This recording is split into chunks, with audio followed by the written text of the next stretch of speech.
Just trying to do a quick video of the issue we're having here. That's a part of the motor, the outer part, that's called the rotor. And over here you can see it got magnets. Alright, that's supposed to come over this part, which is the second part of the motor. This is called a stator. And basically the rotor, which is that other part, supposed to, this is the shaft that turns the inner drum, and the rotor supposed to spin around the stator that creates electricity. But what you have is, over time, with the heat from the stator in use, the stator becomes bowed a little bit. It's a little bit bowed on this side, where every time now that the rotor is turning around the stator, it is getting caught on it a little bit, and that's what's shutting down the unit. Now, I did test the stator electrically, based per specification.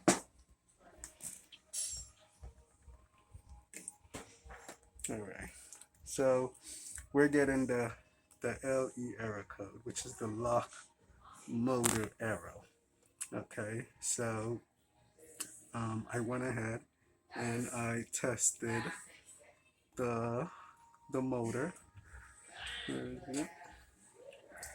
can see the router right there. I tested the stator, which the stator tested to be within specification.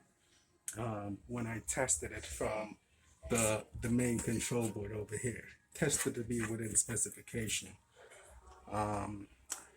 Lock motor, that's the error code we're having.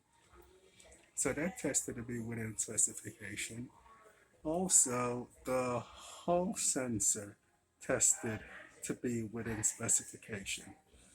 So the only issue at the time with the stator, which is the motor for the washer, and the Hall sensor, which is the speed sensor, tested to be within specification. Based on manufacturer instruction, they suggest replacing the control board, which is what we did.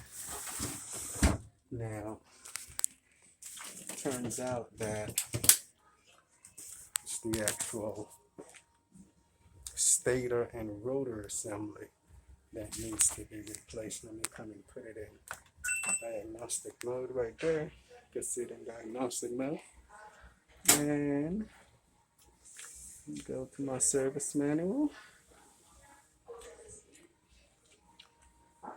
You could see the wiring diagram there, but you could see none. Supposed to all light turns on, which it is. Now, when I press it one time, it's supposed to turn the drum clockwise, and let's hear the noise it makes. Actually, it won't. I gotta get that rotor back on in order for it to do it. But you will hear a really grinding noise, and that's because the stator back there kind of warped out of shape, and it's causing it to start hitting on the router. This is the part that goes around the stator to create electricity that drives the machine. So unfortunately, we'll have to replace the motor and stator on this unit.